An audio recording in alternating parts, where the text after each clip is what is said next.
And the momentum, as you can see tonight, has been nothing less than extraordinary. Thank you for being here.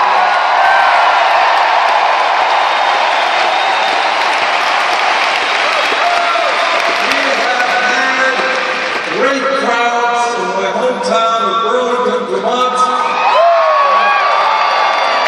in Minneapolis, in Denver, in Madison, in Dallas, in Houston, in Portland, in New Orleans.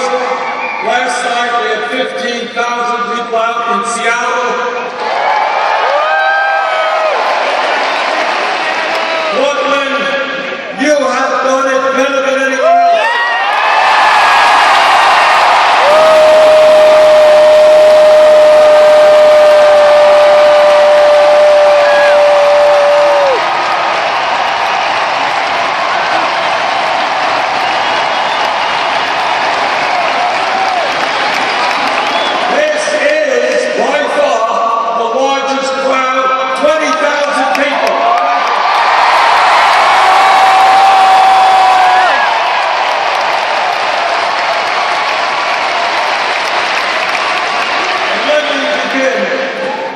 By reiterating the point that Simone and others have made. Let me make it very clear, simple, and straightforward.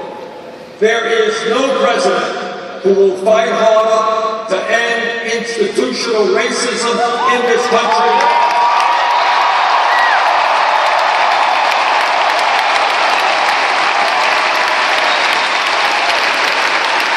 and to reform our broken criminal justice system.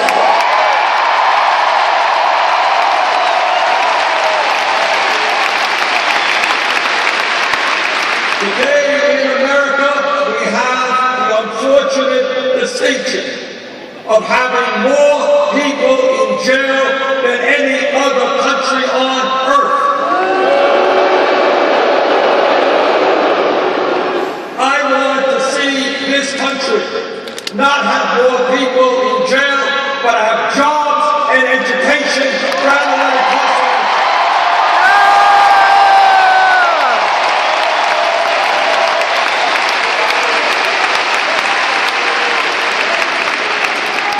Brothers and sisters, this country today faces more crises than at any time since the Great Depression of the 1930s. And what we are going to do, and what we understand, is that when problems are caused by dumb public policy, good public policy will resolve it. And today we're coming together to develop good public policy.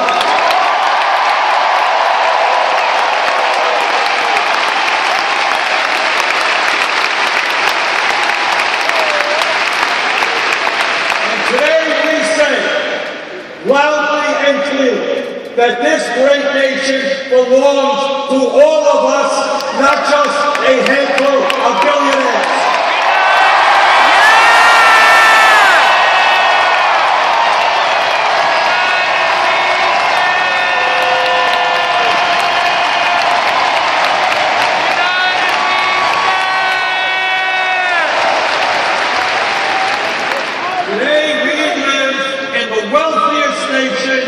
In the history of the world, but few people understand that or feel that because almost all of the wealth is controlled by a handful of people, and together we are going to change that.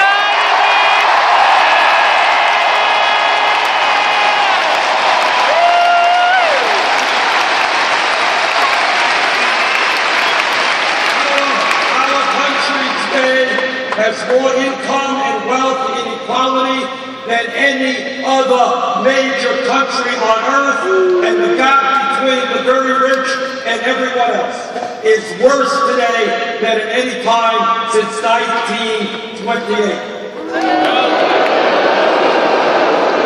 In my view, the issue of wealth and income inequality is the great moral issue of our time.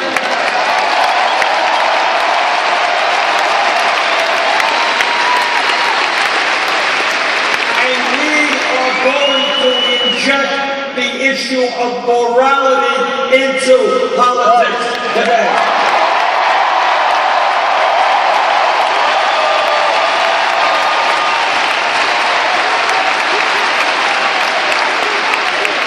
There is something profoundly more when the top 0.1% owns almost as much wealth as the bottom 90%.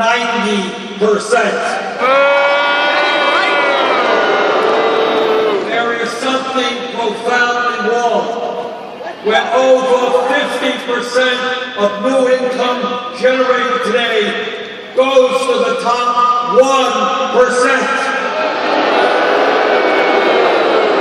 There is something profoundly wrong when in recent years we have seen a proliferation of millionaires and billionaires, yet the average American is working longer hours for lower wages, and we have, shamefully, the highest rate of childhood poverty of any major country on earth. That has got to change.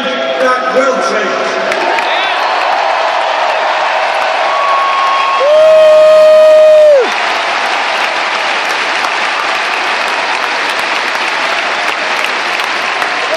This campaign is sending a message to the billionaire class. Yes, we have the guts to take you on.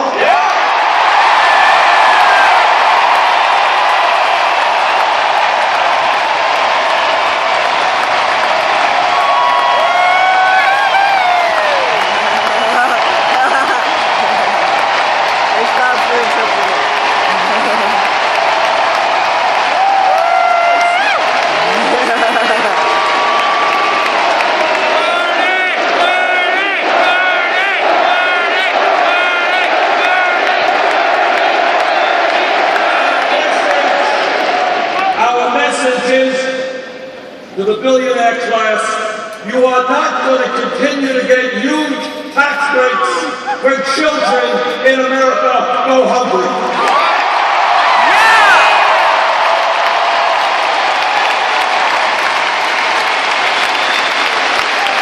You are not going to continue shutting down factories in America, sending out jobs abroad when millions of Americans are in desperate need of good paying jobs.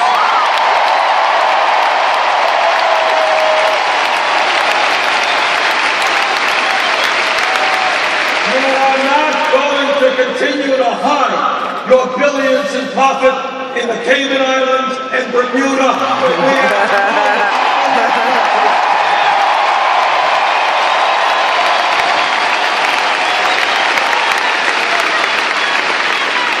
The greed of the billionaire class in corporate America is destroying this country.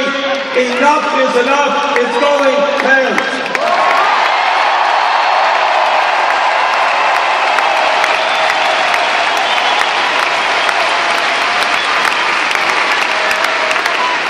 But when we talk about the economy, it is not only the grotesque level of income and wealth inequality.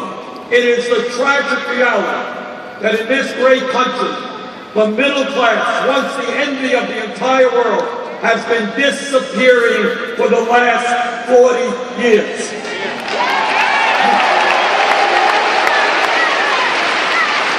Despite exploding technology and increased worker productivity, median family income today is almost $5,000 less than in 1999. Oh, that's not good.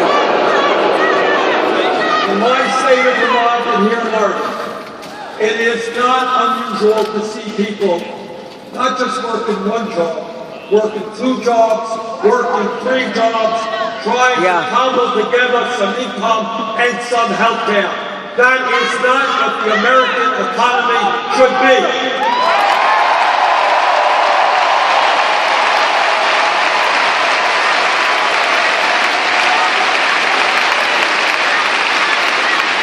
We need an economy that works for working people, not just billionaires.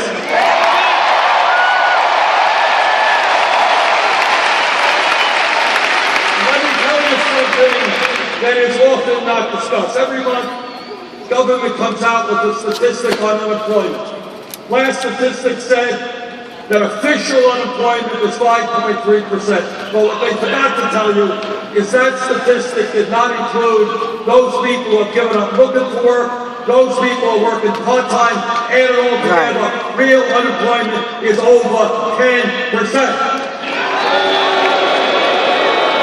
Let me tell you something that almost nobody talks about, and that is we have a huge and tragic situation regarding youth unemployment in America.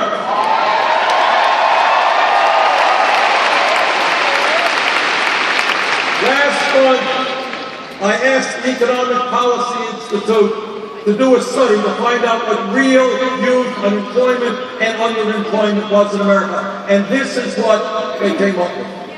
For kids who are high school graduates between 17 and 20, if you're white, real unemployment, 33%. If you are Hispanic, real unemployment, 36%. If you are African American, real unemployment for those kids, 51%.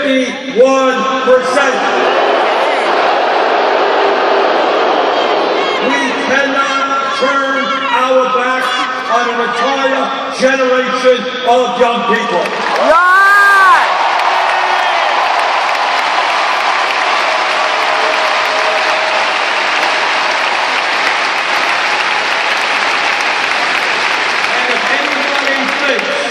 That those outrageously high unemployment numbers for our young people are not connected with the fact that we have more people in jail than any other country, you would be sorely mistaken. So my view is that instead of investing in jails and incarceration, what about jobs and education?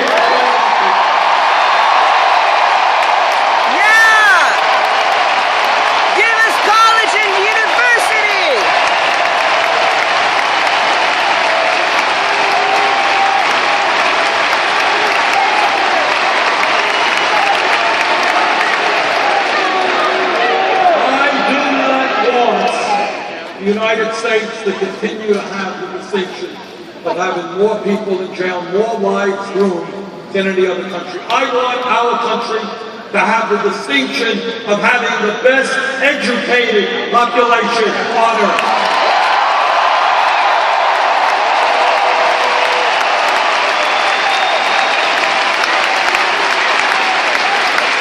When we talk about the economy, let us be very clear. Millions of our fellow Americans are working at wages that are much, much too low. People should not, in this country, have to work 50 or 60 hours a week in order to survive. Right.